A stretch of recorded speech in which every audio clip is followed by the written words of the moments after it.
મારા ગુરુજીએ વચન બાણ માર્યા, લાગ્યા મારા રૂડિયાની માય. સદગુરુએ વચન બાણ માર્યા.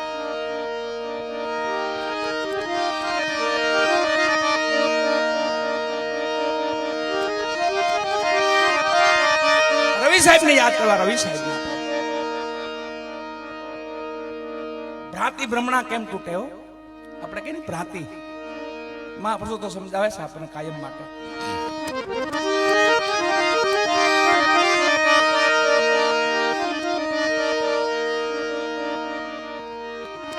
રવિ સાહેબની સરકારી નોકરી હતી પોતાની. રવિ સાહેબની એમના ગુરુ મહારાજ ભાણ સાહેબ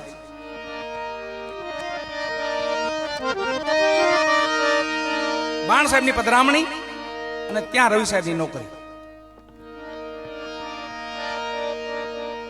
રાત્રિનું જમા જાગરણ થયું, સત્સંગ ભજન ચાલુ થયા. રવિ સાહેબ એવા કડક હતા કે રાત્રિ પડે એટલે કાંઈ બધાને આરામ કરી જવાનો. એ પોતાની નોકરી અને એવો પોતાનો હાકો. આપનો કે અધિકારી કડક આવ્યા છે આપણે, એમ રવિ સાહેબ કડક હતા. ત્યાં જ ભાણ સાહેબ પધારેલા અને રાત્રિની ભજન સંધ્યા, સત્સંગ સંધ્યા ચાલુ થઈ, સત્સંગ ગંગા, અને રાત્રિના ભજનો ચાલુ થયા. અહીંયા રવિ સાહેબ ને ખબર પડી કે ગામમાં કોઈ સાધુ આવ્યા છે અને ભજનો ને ઠોર બોલાવે છે.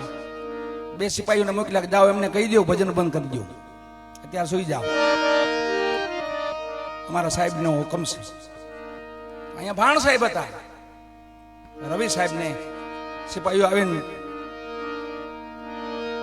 ભાણ સાહેબ ના સેવકોને કીધું બે અમારા સાહેબે આપને હુકમ કર્યો, તમે આ બધું બંધ કરી દો ને સુઈ જાઓ. હવે ઘણું એટલું. એ ધીમે ધીમે ભાણ સાહેબ પણ વાત પહોંચી કે ભાઈ ભજન બંધ કરવાનું કોઈક સાહેબ અહીંયા કડક છે અને ભજન બંધ કરવાનું કે છે. તો કે શું નામ છે સાહેબ ને? તો રવિ સાહેબ. રવિ સાહેબ એમને કયો અહીંયા ભાણ સાહેબ પધાર્યા છે, ભજન ચાલુ રહે, બંધ નહીં થાય. આ સાહેબ ની વાત છે. એ સાહેબ હતા, આ સાહેબ હતા. સાહેબ માંથી સાહેબ થયા. આપણે જો કેમ થયા. ધીમે ધીમે ધીમે સિપાહીઓ જઈને રવિ સાહેબ ને કીધું કે સાહેબ કોઈક બાપુ આવ્યા પણ માથાભારી બાપુ છે, તમારી કરતા ભજન ની ના પડે, બંધ નહીં થાય, કહી દો રવિ સાહેબ ને. રવિ સાહેબ પોતે આવે છે.